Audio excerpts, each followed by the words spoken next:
The Saharan dust cloud is doing wonders for my voice. But as we learned in APES, environmental science, for those of you who don't know, the Saharan dust cloud is good because it actually helps fertilize the soil. Fertilize. So it's good for our farming economy. So. Yes. We totally aren't saying this all for the second time. This is not staged in any way. This is the first time through. Totally. Okay. Yeah. At all. Okay. All right. Starting in quarantine without an end in sight, we're bringing to you advice and good conversation from one teenager to another. We're not Are we still teenagers? Yes, we're both 18. Yes. Teenagers, adults. From two in a limbo, not children, not adults. Yes. To another. This is Sonica and Chelsea with Armbridge, a podcast we hope to be informative and reflective of the everyday world around us. Thank you for joining us today. It is June 26th? If I remember 26th, yes. Last week we did our song review episode that we were super excited for, and we covered the artists PH1, NAFLA, One Republic, and Benny. And this week we are doing a part 2 to that again. And also this is our 10th episode. So thank you for sticking with us. Those of you who have been persevered to this point for 10 weeks. That's pretty crazy. Thank you for tolerating us for 10 whole hours. Dang. We've gone on some insane tangents, and we're not going to stop. So thank you for listening. Thank you for sticking around. Okay. All right. So, shall we just get into it? All right. So, our first song is, and I'm going to butcher the pronunciation because this is in French, Tous les mêmes by Stromae. C'est la dernière. Tu peux croire que c'est qu'une crise, mate une dernière fois mon derrière. Il est à côté de mes valises. Tu diras au revoir à ta mère. Elle qui t'idéalise, tu ne vois même pas tout ce que tu perds. Avec une autre, ce serait pire. Quoi, toi aussi, tu veux finir maintenant? C'est le monde à... Dude, can you introduce it better? Because I feel like there were a lot of questions that I had, but maybe if you talk about it more, I'll have a better idea. All right, yeah. So, funny story. I can't do this song justice either because, okay, if I were to like really, really, really simplify the lyrics, basically it's like an argument between a couple, and it kind of presents a lot of like the male versus female stereotypes. So like, like women only get mad when they're on their time of month, or like blah, blah, blah, blah, right? Or like men are like cheap, and like, the men are trash, and that kind of thing. So it's just like a back and forth between a couple.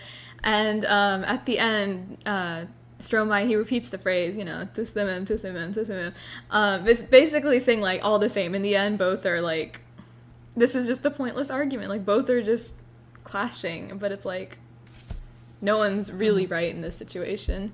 So that's the very oversimplified breakdown of the song. But yeah, let's see. What else do I have in my notes? Do you have any opinions now that I've slightly introduced it? Like listening to the music video for the first time and watching the music video. Mm-hmm. And yeah, I saw a lot of like, because I don't understand the lyrics, but it's okay. I started looking through the comments, and a lot of people were kind of saying the same thing, like the duality between male and female relationships, but also the biggest takeaway I got from the song was the music video. Like, in the best way possible, I was asking, what's up with that? Dude, he's such a creator. He's an artist. His mind with that. I know, yeah. I'm going to try and insert some images from the music video for your YouTube listeners. And I think it was like really cool how he portrayed himself as both masculine and feminine. That's like very as both interesting, the man because I feel like sometimes we refuse to accept the more masculine or the more feminine sides of ourselves, and it shows that like I guess he's a whole person despite having these two different like identities within himself. So I thought that was pretty cool. Yeah. I didn't think of it that way. Actually, now that you say that, that's really interesting. Because, yeah, it is true. I mean, it's like he kind of portrayed the man and the woman in the relationship, but, like, fundamentally, as a person, everyone kind of has both masculine and feminine traits. But society, we like to kind of segregate the two, if that makes sense. Like, if you're like... Well, now that, like, there's this whole... Like, there's, like, a lot of genders and stuff, it's like, we're becoming more open to the idea of embracing whatever the heck you want. But, like...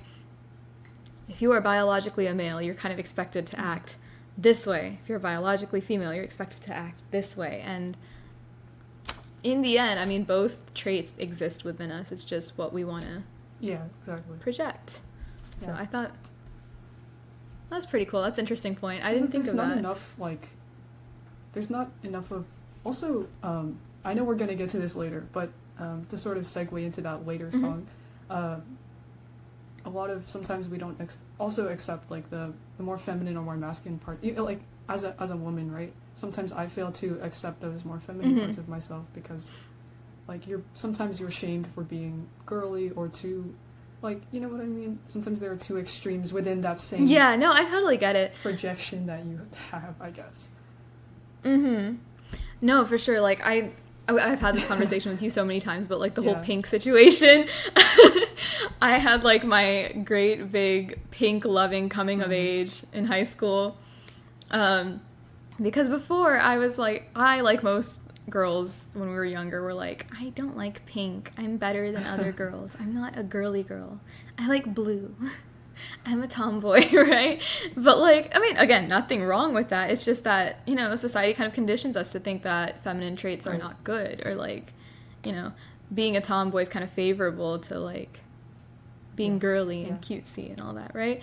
But, like, I think in high school is, like, the biggest... I didn't have, like, a direct revelation, but I just kind of embraced my feminine side a little bit more. Like, now pink is my favorite color. If you look in my room, everything's pink. My bed sheets are pink. Like, half the notebooks I own are pink. My clothes, it's either black, white, gray, or pink. This is, like, it's a peach, but, like, whatever, it's close enough, you know? Everything I own is pink. So, this is just me making up for years of, I'm special, this not is like other girls. Year of just dissociating and emerging from that cocoon of society. Blooming into a new person. We live in a society. Yeah. We live in a society. And I guess to segue off of that sentiment of society, our next song is one that really shocked me when I heard about it. It's called Harambe by Dumbfounded. And it shocked me too. Because like, the premise of the song is really... Because I thought, like, I saw it trending somewhere on YouTube. It was on my recommended a lot. And eventually I clicked on it. I was like, no, this is probably a joke. This has got to be a joke. There was a really crazy thumbnail for the music video. But I'm sure everyone knows, but Harambe was basically... kind of became a meme or a big cultural phenomenon with us Gen Z kids after he was shot in his enclosure. This is a gorilla. And essentially Dumbfounded made this crazy metaphor about how, exactly. Like, there's that one lyric that just goes, the world is a zoo. Yeah. And at one point he's like, he talks about taking, like, a tranquilizer on a Monday, being dumbed down so much and treated like we're like the masses, right? Like, animals, we don't think they're intelligent. We don't think that they have a lot to say for themselves because they can't communicate with us. And he was sort of saying, like, that our governments and people higher than us assume that they can numb us down. And I was like, I sat back, I was like, man, you related the biggest, like, whoa, Gen Z to society? Oh my god, that was crazy. I know. It was a very crazy thing. No, it was crazy too. When you first suggested the song, I was like, what? I was kind of, like, put off by the title for the same reason. I was like, what's this gonna be? And then I listened to it and I was like, wow, okay. The lyrics are impressive. There's so many, like, lines that just kind of, like, took me by surprise or caught my attention. Like, the burning of the olive leaves. I was like, dang, I wouldn't have thought of that ever. That's really smart. Because, like, aren't olives, like, a symbol of peace? And, like, yeah. That one was a cool one. The whole metaphor, like, you know, the world is a zoo. I'm currently reading Animal Farm again, just to make myself feel even sadder about society, but whatever. Anyways, I was reading Animal Farm, and then when I listened to this, I was like, oh, it kind of gave me the same, like, vibes, you know? No, but I kind of, I drew the parallel between Animal Farm and this song because, like, they both kind of compared the masses to, like, animals that are being exploited. In this case, a zoo. Animal Farm's case, well, a farm. But I thought it was interesting. I don't know. I've been like listening to the two in unison, and I was just there's just like parallel. So much, because I guess the song has aged well and not well in recent times. Yeah, it's like if you call aging well becoming more relevant. Like it aged great. It did, in the sense that, you know, it's very rare that you see, I guess, artists be bold enough to talk about things like that, because normally you'd get criticized a lot. Like, also the fact that he is like an Asian American artist, I feel like is a very like rare way for it to go. Because you don't see enough of like calling out society and like as an Asian us taking a stance on that sort of representation, and how especially like during these times, like we can all kind of relate to feeling like not much is being done, and you know, to see solidarity with someone who also thinks that there needs to be change. And so I think songs like that are very good for this climate, even though, like, you know, things seem pretty bad. It's still a good sign. Yeah. No, as I was listening to it, I didn't listen to it when it first came out. I heard it like this week. And so, I'm sorry, I'm like really stuffy and gross. My thoughts are probably going to be even more incoherent, but it's okay. We're rolling with it. Yeah, no, so I listened to it basically this week, and I know it came out a while ago. Did it come out in like 2016 itself? It was a few years ago. I don't think I watched it the year it came out, because I thought it was a joke. And it came back to me after listening to like other artists and stuff. Okay. But yeah, like I didn't listen to it when it first came out, but it was relevant then, and I was listening to it this week, and I was like, yeah, this applies almost perfectly to our situation right now, with everything going on, like the protests. November 2020. Yes. Register to vote, kids. Yeah. So I thought that was interesting. It aged very well. It is. Still very relevant. But it's also a sign that, you know, we still have a lot of work to get done. Not much has changed in a few years. Hopefully it will down the line. Maybe we can look at the song and hopefully we'll be able to say this is historic, not current. The name, awesome. Harambe. No, for real. Like I did not expect the song to be the way it was, just based on the title. Kudos to you, Dumbfounded. That was he also hosts very a podcast, smart. Which is really cool. So I've listened to it. Oh, really? What the parallels here are insane. Yeah, just yeah, I mean, that's all I have to say about it. I think I could have gone into like a lyric breakdown. We would have had a whole other episode for that. If we haven't overthought it enough. Yeah. Maybe 50th episode special? Ooh. Yeah, and we can like really overthink the lyrics. Oh boy. But speaking of Korean artists, because Dumbfounded is a Korean American artist, we have your next pick. Yes. We have Black Swan by BTS. If you are into doing anything creative, whether it be dancing, art like painting, singing, crocheting, knitting, watercolor, I don't know, anything. If anything strikes your fancy, this will make you very sad.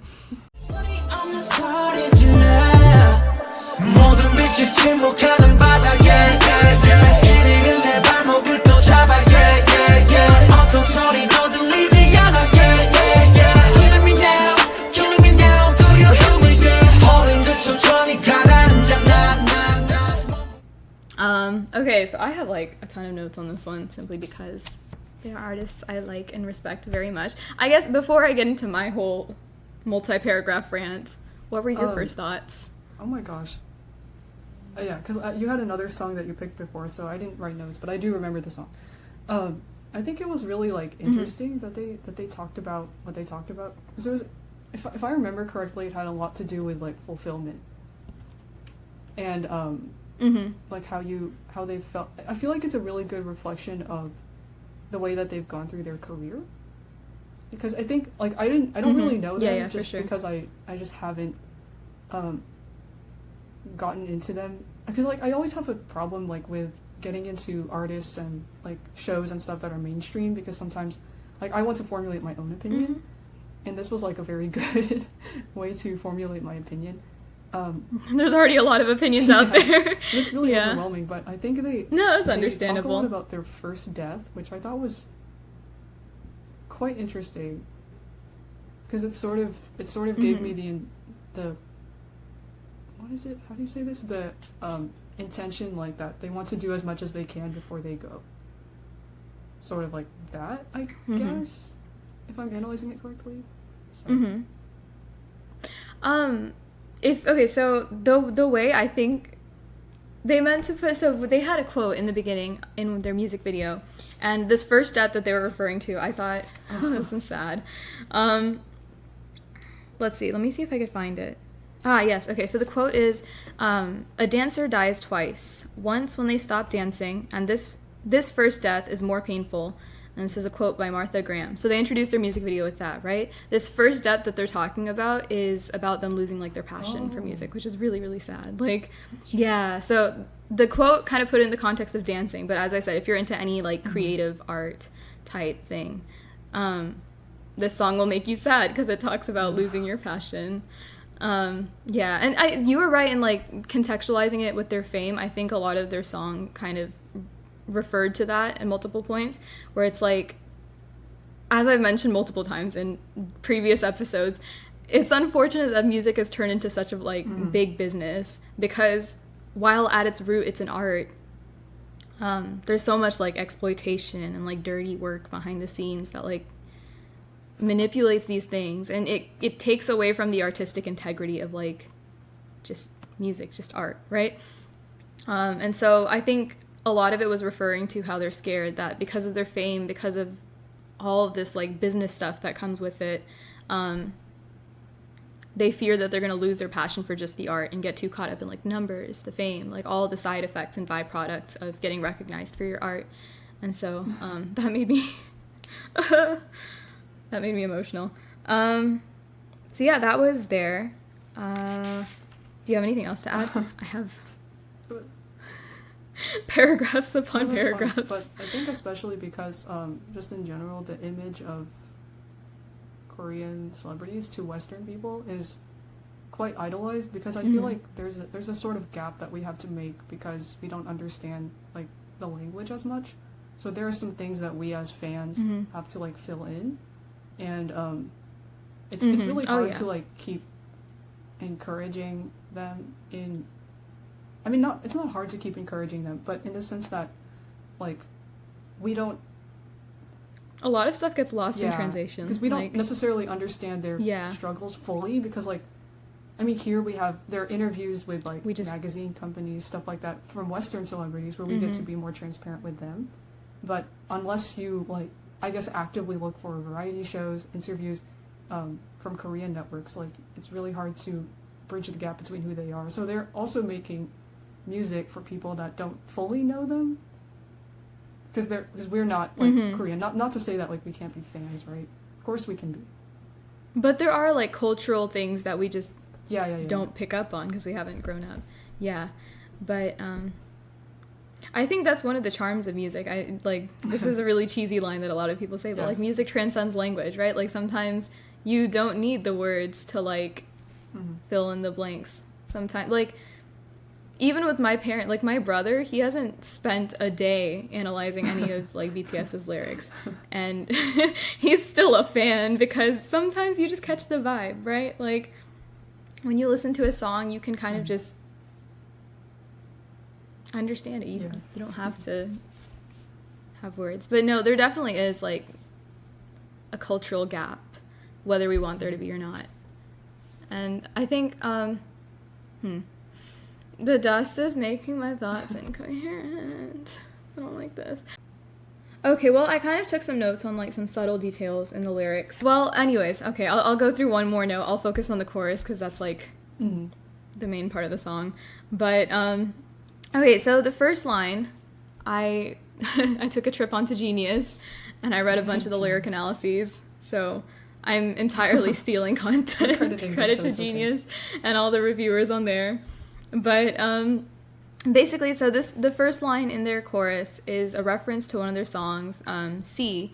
And so in that song, they talk about, or the entire song is basically a metaphor for their, like, path to success, right? And in that song, the sea represents success while the desert represents failure, right? And in this first line, they say that, like, let's see. Okay, so the English translation, it says, an ocean with all the lights silenced, or silenced shut. It doesn't translate too well into English, but, like, take our word for it. Basically, it talks about, like, an ocean being kind of, like, muted or silent or dark, right? And so one of the reviewers on Genius, it was unverified, but I still thought that was a very interesting point, and I could see it working, that it was a reference to their song Sea, where, as I said, the sea represents success while the desert represents failure.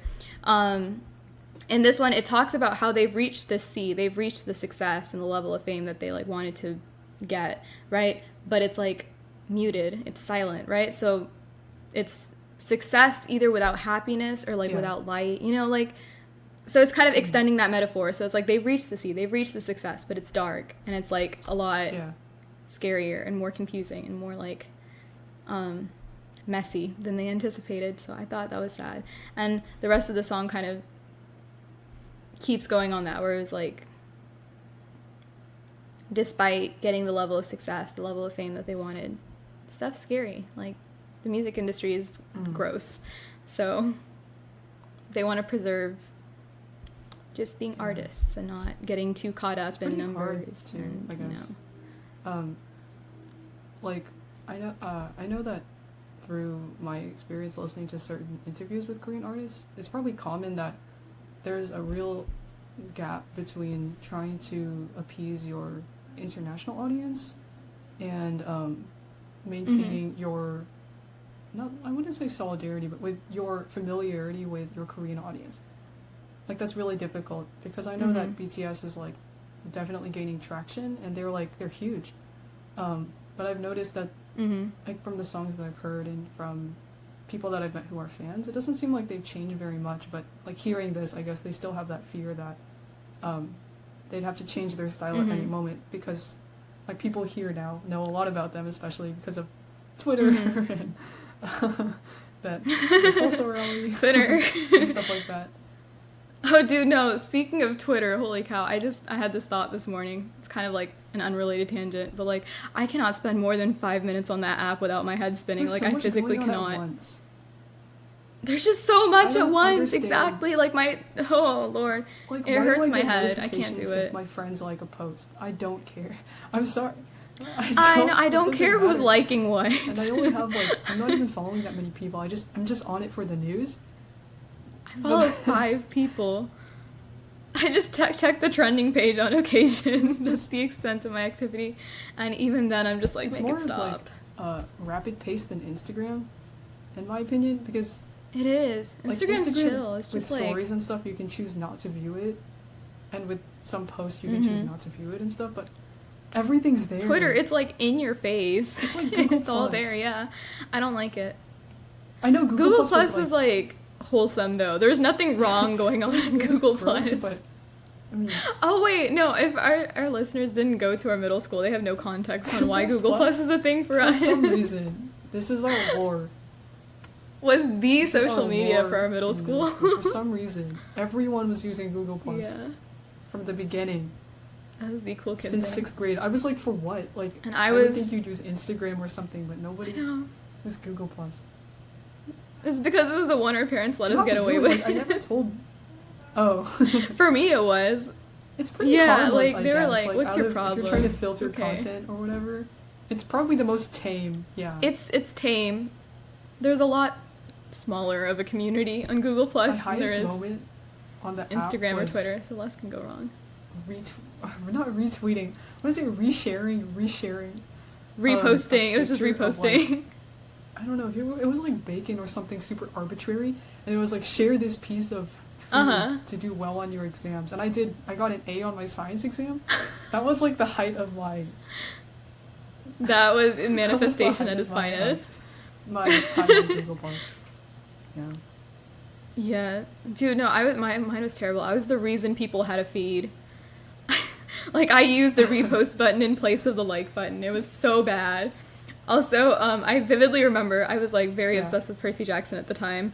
And I did, like, this nail art that was, like, Percy Jackson themed, and I posted it on, like, this Percy Jackson, like, fan community thingy. And someone was like, this sucks. And that was my first hate comments. No. 6th grade me was so hurt. She was like, what did I do to you? You tried your best. That's so sad. I know. Can you imagine being like a whole teenager like bullying an 11-year-old on Google Plus? Imagine that. It was so funny. No, honestly, I wasn't even that hurt by it. It was so funny. Yeah. Anyways, back to like what we were talking about originally. Right. Yes, fan bases, Twitter, big international audience. Yeah. We love to see it. Keep doing what you're doing. I have fan cams, so if anyone wants some. Yes, ma'am. Stream Stay Gold. The music video just came out. Yeah. No, but what was it? Right. Okay, so I think my unnecessary opinion on the topic is that, like, I feel like, and this song kind of conveys it as well, they got their audience for who they are. Like, they didn't have to change their sound to impress people. They just stuck to their own wits, did what they thought, what they found likable. If they liked their music, they put it out there, and the audience came naturally. And I think that's a good philosophy to have in terms of, like, making music. Like, if you go into music or any art with the intention of impressing an audience, then I don't think you're in it for the right reasons, Like, I mean, there's a difference between, like, gauging your audience and kind of, like, fitting some things to adhere to it versus, like, outright starting music and, like, making music for the sole purpose of recognition and, like, for the sole purpose of impressing others. I feel like if you have something to say and you think an artistic medium's your best way to express it, then go for it. And another thing, kind of related, that I really like, there's this one YouTuber I watch, and he was talking about this in the context of, like, gaining a following on YouTube and stuff. It was just an interview he was doing. And he was saying that there's, like, 3 billion, 4 billion people with internet access. If you put something out there, you're going to have an audience. Like, it's almost guaranteed. 4 billion people is too many people for you to, like, not gain any traction at all. Like, with the size of the internet nowadays, you're going to have an audience. And so I think regardless of your sound, you're not going to make everyone happy, but at the same time, there's enough people with access to your content that you will get a substantial following just being yourself, because it's impossible that no one's going to like you out of the 4 billion internet users in the world, right? So I thought that was kind of assuring. And it's kind of like, is it really relevant to the song? Kind of, I guess. I guess. Obviously, they started out, but I thought it was interesting. They started out with a dream, as everyone does. They just happen to have a great audience. Yeah. So, whenever you have an artistic idea, go for it. There's gonna be an audience. Like, who would have thought we'd have listeners in Germany? Where did y'all find us? Like, thank you, but, like, holy cow. And that person in Ireland too, like, Ireland too, like, shout out to y'all. Where'd you find us? I know, it's boosting my ego for sure. That's all that matters. Yes. Yeah. All right, shall we go into our we're fulfilling final song. The thing all right, we didn't do 8 episodes ago. Yeah, the thing we didn't fulfill in the first. Okay. So, remember how we forgot to talk about Megan Thee Stallion in our music industry episode? I think it was episode 2. Yeah, well, we remembered her this time. We were gonna do Savage, because that one's, like, the classic. But she released a new song. Today, this morning. Less than 24 hours ago. Yeah, today, this morning, 12 a.m. And, why wouldn't we do it? It came at the perfect time. We were like... I know!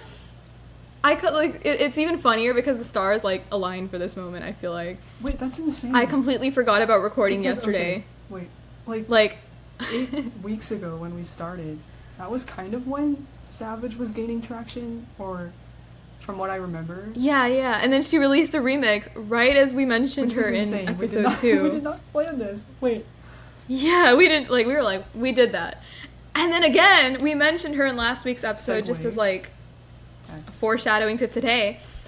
And she came out with the new... Dude, we manifest Megan Thee Stallion. Like, if something comes out tomorrow, I'm just saying, we did it. Today is Friday. We were supposed to record yesterday on Thursday. But on Thursday, I heard the news. And so the fact that we're recording today, the song came out, like, that's fate, dude.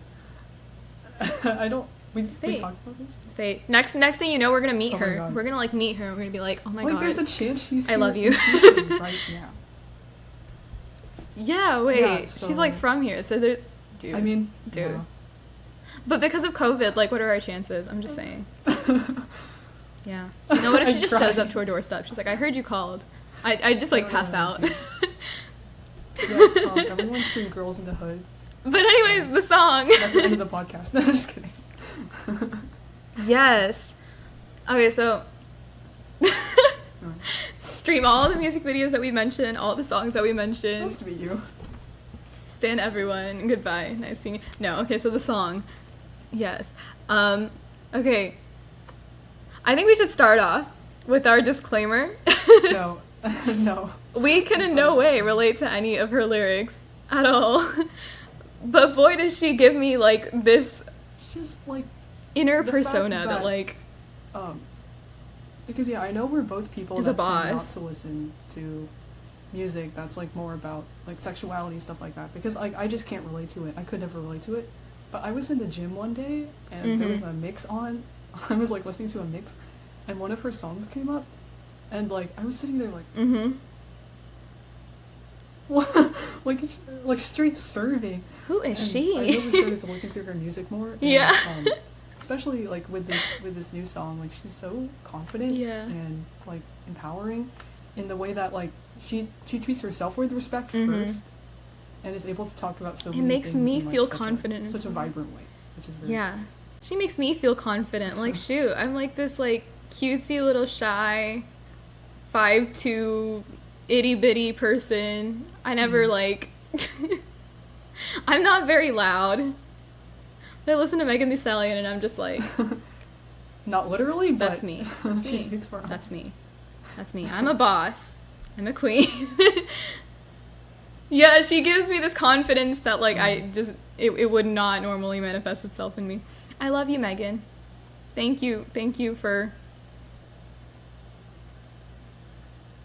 providing me with confidence. There are no words in my brain today. This is shameful. Like, the more I try to talk, the more it's just like... when she said the, what is it, like, spend his income on my outfit line in the chorus, like, the first time I heard that, I was like, oh, yes.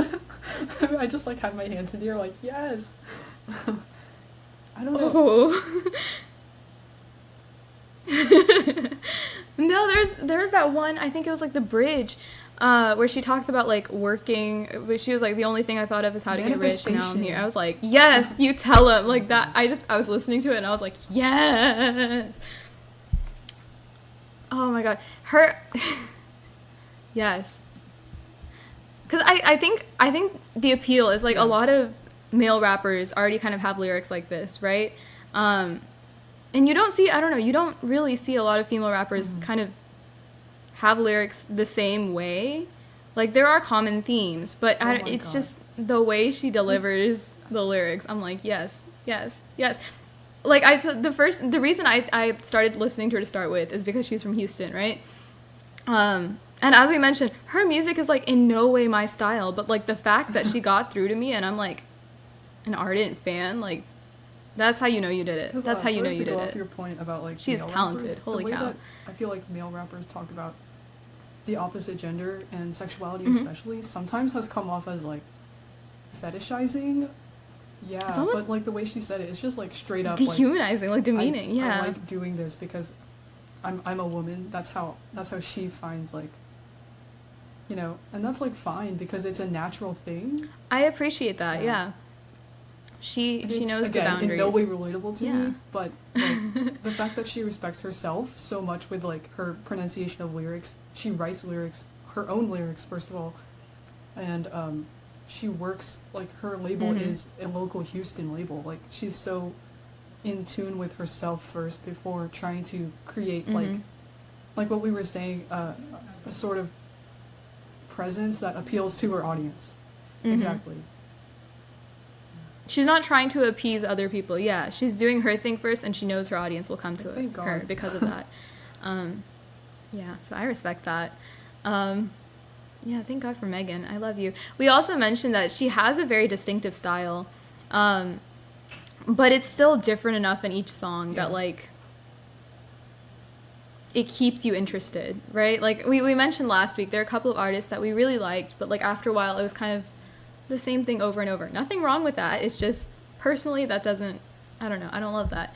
But I noticed with Megan, it's like she has her distinctive style, and it comes through in every song, but it's still different enough in each song that, like, I think that's I stay interested, I stay engaged. So I appreciate that a lot. Because sometimes it's hard to find an artist that's, like, true to themselves and that's, like, so transparent with their personality and, like, the things that they're going through.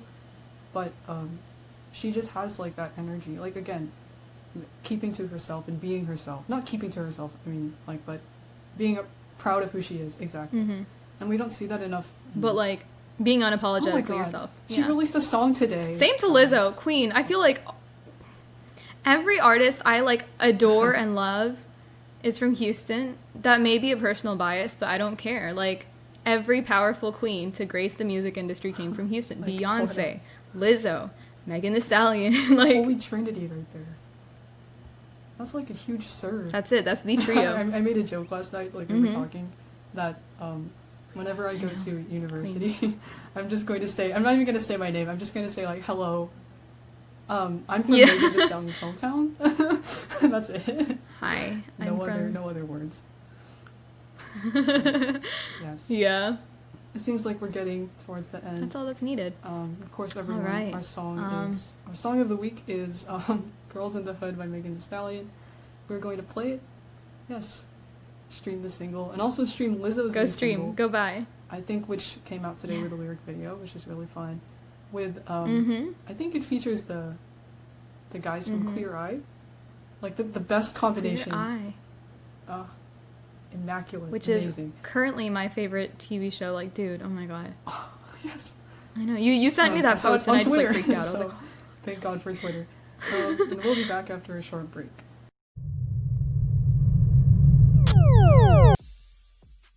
Okay. Why do we respect the dead more than the living? Cool. Oh God. Wow, okay. Let's see. That's an excellent question. Honestly, I think this kind of brings up, I'm gonna kind of take it in another direction, but, like, the whole, like, tradition versus, like, progressing type of thing, right? I think it's, like, a whole pick and choose situation. Like, if the majority wants to respect tradition and, like, venerate someone who passed away and their ideas, then, like, cool, right? Because people still agree with it. Yeah.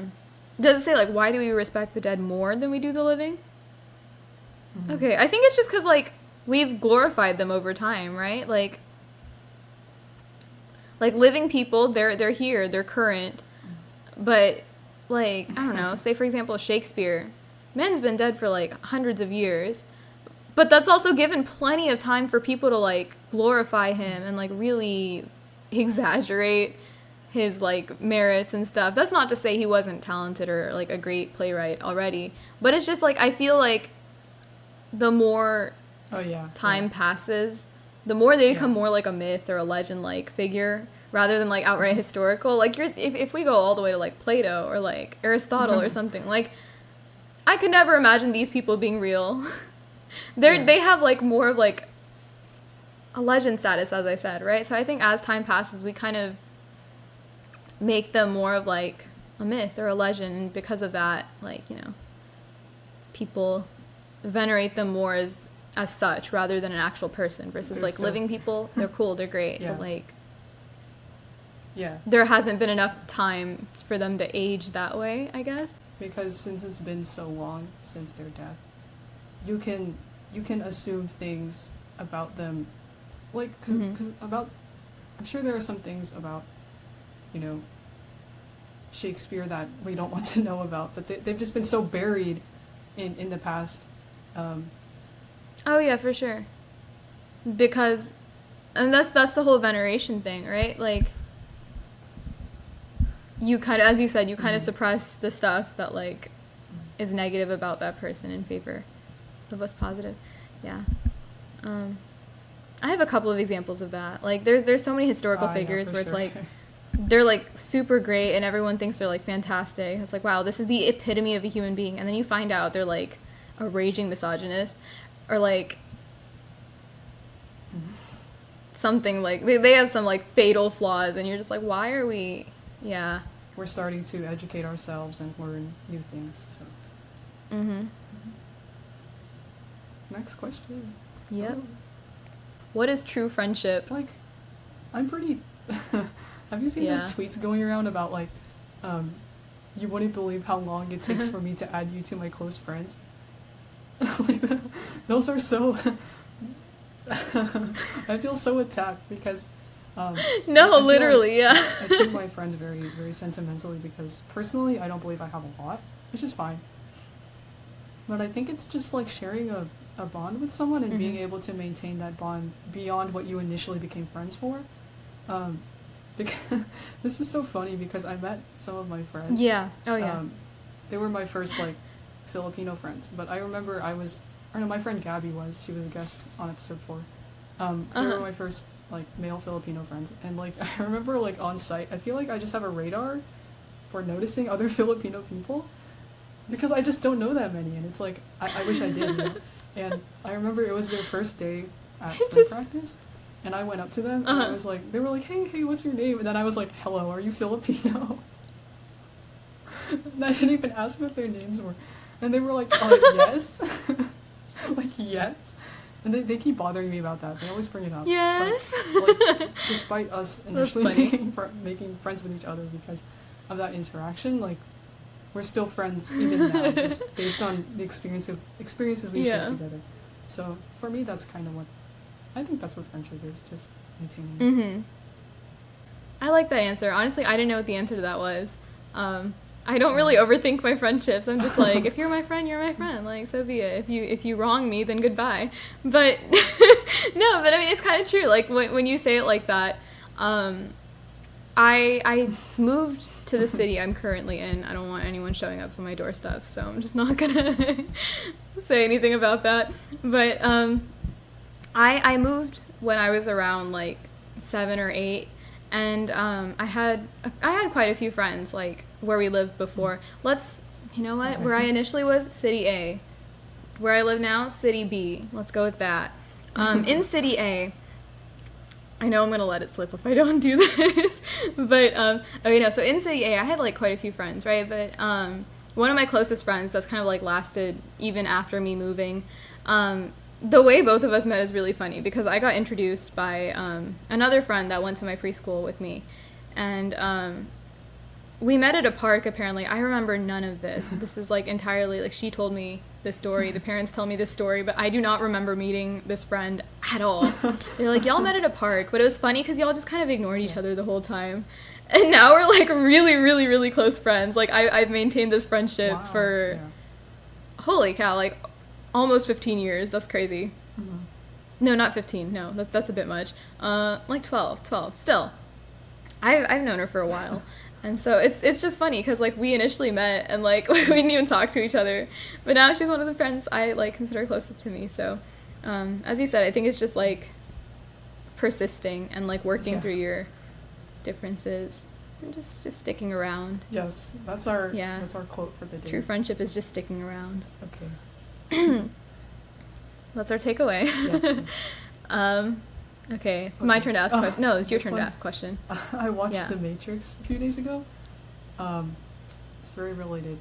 Does awareness of consciousness have benefits? Does awareness of consciousness have its benefits? Okay, so I'm pretty big on like meditation and spirituality and like the whole 9 yards. So I think yes, absolutely. I think I mentioned this in last week's questions. I love how a lot of these questions like kind of loop together and they like intersect. This is great. I love this. But I mentioned in one of last week's questions that like any habit or any action that we take is just a pattern of thoughts, right? Like we just reinforce the thought to ourselves. So awareness of our consciousness and like as a result our thoughts and like everything that makes up our mind, I think it's greatly beneficial because like I feel like a lot of what we get upset about or a lot of what like agitates us is just that we have like an unclear set of thoughts in our mind or like an unclear set of thought patterns, like something's stirring in there but you can't pinpoint it, right? And so I think being aware of like what those things are, it helps you, one, work through your problems, two, reinforce better thought patterns or like, you know, just, yeah, it helps you. It's a catalyst for change and self-improvement, the way I see it.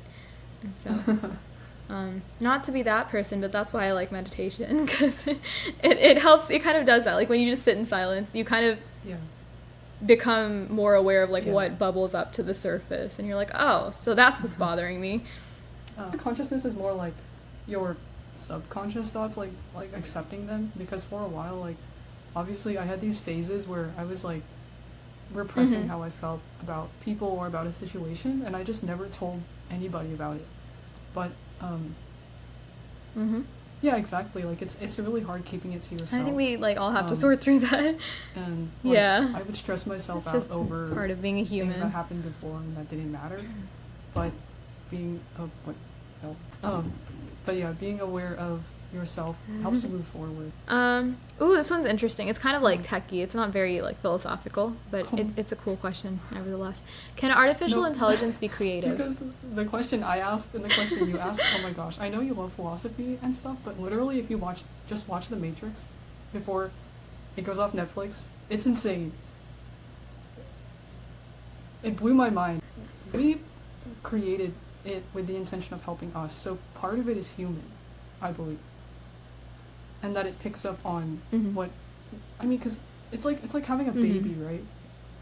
As a baby, you're fed information and stimuli through like TV shows, like your you feed parents, it, like things you do in school, things like that. And every time you absorb a new piece of information, you can choose what to do with it. And I think that's what creativity is. It's like it's sort of like a threshold, right? Like deciding to move beyond what is possible. So, not necessarily like being artistic or other things that are most associated with creativity, but I definitely think that it could evolve to become creative. Yeah, I could definitely, I agree. I think, I don't know, because I don't know the bounds of AI, and there's no way to gauge how lifelike AI is, because once it develops its own, like,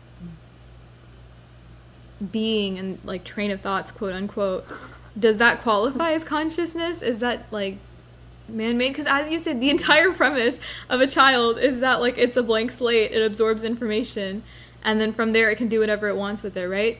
But I also do think that like with AI it's a little bit more deliberate. Like you feed it what you want it to hear, and then from there it can do what it wants with that. As for creativity, as you said, I think down the line it's definitely possible. Like I had to write an essay, and this question kind of reminded me of that. It was like, is creativity, like, do creative thoughts, do creative ideas come from nowhere? Is it built off the foundation? Like, so they kind of divided into three categories. Like, where does creativity come from? The first idea is that nothing's creative. You can't be creative at all because every idea already exists, and you're just, like, copying what's already existed, because you can't create what isn't already there. The second is that creativity is based on everything around you. So kind of like what you were saying, where it's like you're fed the pieces of the puzzle and then you can, put them together however you want. And that's creativity, because it's like a new arrangement of pre-existing ideas. And then the third was that creativity is spontaneous. It comes from nowhere. It's brand new ideas. And so I thought the same as you, whereas like the second idea, where we're fed things during our childhood, we have our experiences, our knowledge, and stuff like that, and how we use that is just a different arrangement of what we're fed. So can AI be creative? I think in that sense, yeah. It's scary to think about, but I mean, we made it. So. Honestly, there's so many things. This is kind of a tangent, but there's so many things where it's like I'm hearing these technologies getting invented, or like this method of doing things, and I'm like, Oh no. Because it's like, it's great.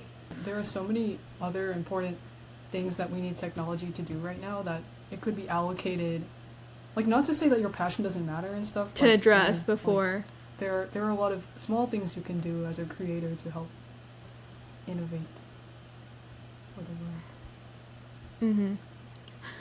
Speaking of which, did you see the Jeff Bezos thing where he bought like that arena in Seattle and named it Climate Pledge Arena? Oh my god, he bought some like sports stadium or something, or some like arena in Seattle, and named it and changed the name to Climate Pledge Arena. I was like, isn't your company one of the biggest contributors to like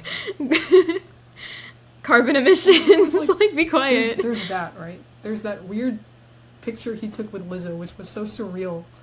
I didn't believe it. Does belief in God make God exist? Similar. Yeah, I don't think it was the exact one, but it's pretty similar. Oh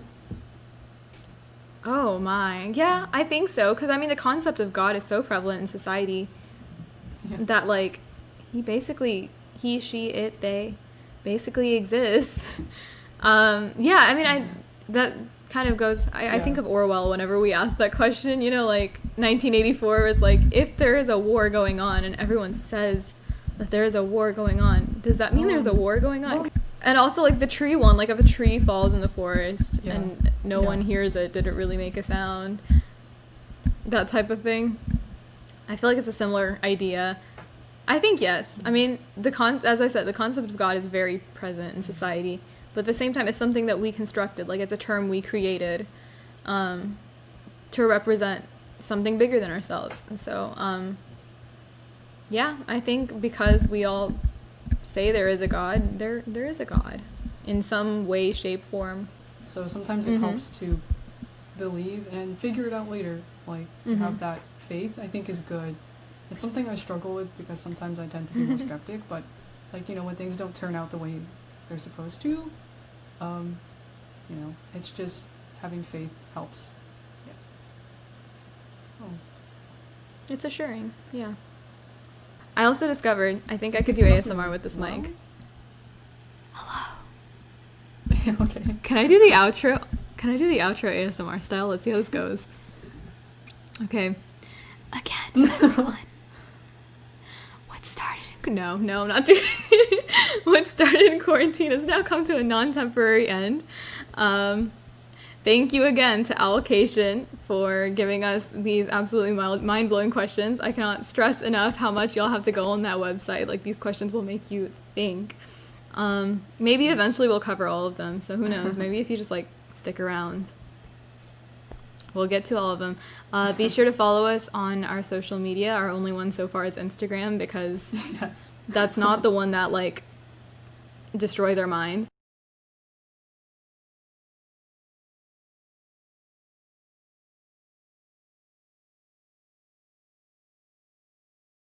Okay. Yes, which is fantastic, I think. If you need a playlist to jam to. Yeah. All right, so thank you for tuning in, and until next time, this has been Armbridge Podcast. Goodbye.